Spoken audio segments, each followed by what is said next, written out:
Hi friends, welcome to Satya's Lifestyle Channel. இன்னைக்கு நம்ம பார்க்க போற ரெசிபி வந்து ஒரு குழம்பு ரெசிபி தான் பார்க்க போறோம். வத்த குழம்பு தான் பார்க்க போறோம். வத்த குழம்பே வந்து நார்மல் வத்த குழம்பு மாதிரி இல்லாம மா வத்தல் வச்சு இந்த குழம்பு பண்ண போறோம். இதுக்கு வந்து நிறைய இன்கிரிடியன்ட்ஸ் தேவையே படாது. ரொம்ப கம்மியான இன்கிரிடியன்ட்ஸ்ல நம்ம இத வந்து ரெடி பண்ணிடலாம். இதுக்கு வந்து வெங்காயம் எதுவுமே போட போறது இல்ல. வெறும் புளி பூண்டு இந்த மாங்காய் வத்தல். இதுக்கு ஒரு வத்த குழம்புக்கு எப்போதும் நம்ம பொடியை அரைப்போம் இல்லையா, அதே சேம் மெத்தட் அதே தான். ஈஸியாக ட்ரை பண்ணலாம். இப்போ வேறு எந்த திங்ஸுமே இல்லை, வீட்டில் காயெல்லாம் முடியுதுன்னு போய் வாங்கணுன்னா இந்த மாதிரி நீங்கள் மாங்காய் வத்தல் வீட்டில் வச்சுருந்தீங்கன்னா இதை ட்ரை பண்ணுங்கள். இது ரொம்ப டேஸ்ட் நல்லாயிருக்கும். புளிப்பு காரம் இந்த மாங்காய் வத்தலில் லைட்டாக இனிப்பு இருக்கும், கொஞ்சம் புளிப்பு இருக்கும், எல்லாம் கலந்து இந்த குழம்பு நல்ல டேஸ்ட்டாக இருக்கும். இதில் கொஞ்சம் காரம் வந்து நம்ம கொஞ்சம் கூட போட போகிறோம். ஏன்னா அப்போ தான் வந்து இந்த புளிப்பு இனிப்பு எல்லாம் பேலன்ஸ் பண்ணி வரத்துக்காக கொஞ்சம் காரம் மட்டும் நம்ம தூக்கலாக இதில் போட்டோன்னா இந்த குழம்பு நல்ல டேஸ்ட்டாக இருக்கும். இது எப்படி பண்ணலான்றதை பார்க்கலாம். இந்த வத்த குழம்புக்கு நம்ம ஒரு பொடி வந்து ப்ரிப்பேர் பண்ணிக்கலாம். நான் கொஞ்சமாக கடாயில் எண்ணெயை காய வச்சு வச்சுருக்கேன். ஒரு 1.5 ஸ்பூன் கிட்ட கொத்தமல்லி சேர்த்துக்கிறேன்.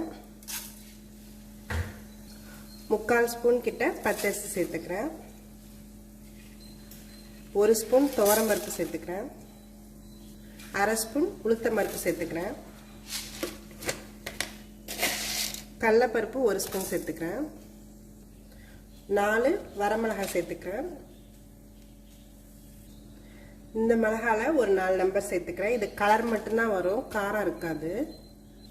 இதை நல்லா நம்ம எண்ணெயில் வறுத்துக்கலாம். ஒரு 2 கொத்து கருவேப்பிலை சேர்த்துக்கிறேன். இது எல்லாமே நல்லா கொஞ்சம் ப்ரௌன் ஆகிற வரைக்கும் வறுத்து எடுத்துக்கலாம்.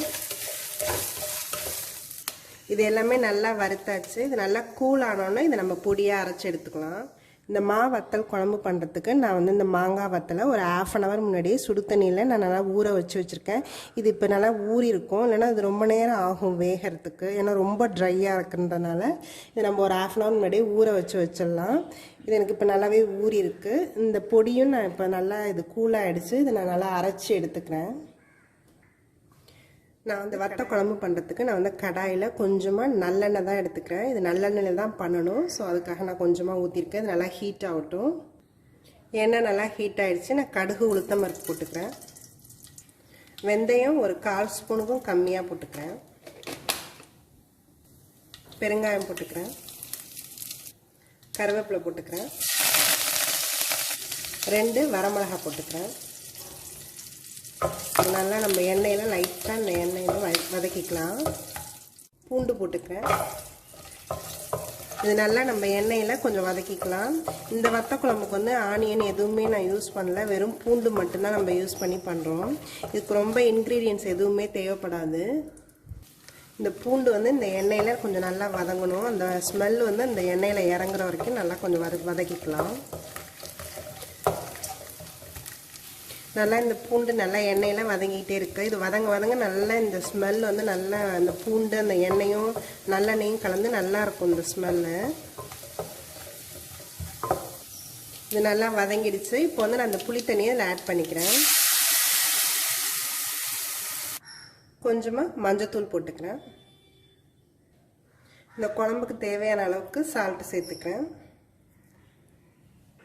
இந்த வறுத்து பொடி பண்ணி வச்சுருந்தோம் இல்லையா, அதை வந்து நான் இந்த பொடியை இப்போ ஆட் பண்ணிக்கிறேன்.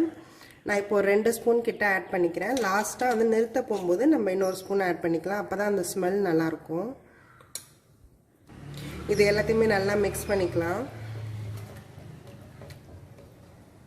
ஒரு 1/4 ஸ்பூன் கிட்ட நான் வந்து வெந்தயம் வறுத்து பொடி பண்ணது தனியாக வச்சுருந்தேன், அதை ஆட் பண்ணிக்கிறேன். நான் வறுத்து தனியாக வச்சுருந்ததுனால அந்த இதெல்லாம் வறுக்கும் போது நான் அதில் போடலை. இல்லைன்னா நீங்கள் அதிலே வந்து ஒரு 1/4 ஸ்பூனுக்கு ரொம்ப கம்மியாக போடுங்க. ஏன்னா இல்லைன்னா ரொம்ப கசப்பு வந்துடும். இது நல்லா இப்போ கொதிக்க ஆரம்பிக்குது.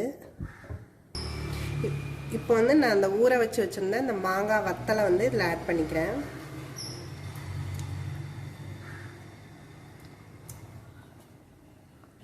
இந்த மாங்காய் வந்து வேகிறதுக்கு ஒரு 5 to 10 minutes ஆகும். ஸோ இது நம்ம வந்து க்ளோஸ் பண்ணி வச்சிடலாம். ஒரு 10 minutes நல்லா மீடியம் ஹீட்டில் வச்சுட்டா போதும். இது நல்லா வெந்து இந்த மாங்காய் வந்து நல்லா வெந்திருக்கும். ஏன்னா ஆல்ரெடி நம்ம சுடு தண்ணியில் போட்டிருக்கனால அதிலே ஓரளவுக்கு இது நல்லா ஊறி இருக்கும். இப்போ சீக்கிரமாகவும் நமக்கு வெந்துடும். இது ஒரு 10 minutes அப்படியே இருக்கட்டும். இது நல்லா 10 மினிட்ஸ் ஆயிடுச்சு. இது நல்லாவே கொதிச்சு கெட்டியாகவும் ஆயிருக்கும். இந்த மாங்காய் எல்லாமே நல்லா வெந்தும் போயிடுச்சு. இது இப்போ குழம்பு வந்து நமக்கு ரெடி ஆயிடுச்சு. நிறுத்த போகிறதுக்கு முன்னாடி இதில் நம்ம ஒரு ஸ்பூன் வந்து நல்லெண்ணெய் ஊற்றிக்கலாம்.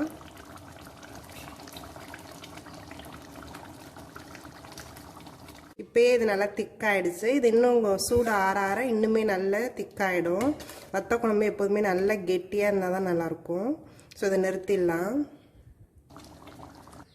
இந்த மாங்காய் போட்ட வத்தல் குழம்பு ரெடி ஆயிடுச்சு. இது வந்து நல்ல புளிப்பு காரம் எல்லாம் இருக்கும். இந்த மாங்காய் வத்தலில் ஒரு லைட் புளிப்பு இருக்கும், கொஞ்சம் இனிப்பு இருக்கும், எல்லாமே கலந்து இந்த குழம்பு நல்லா டேஸ்ட்டும் நல்லாயிருக்கும்.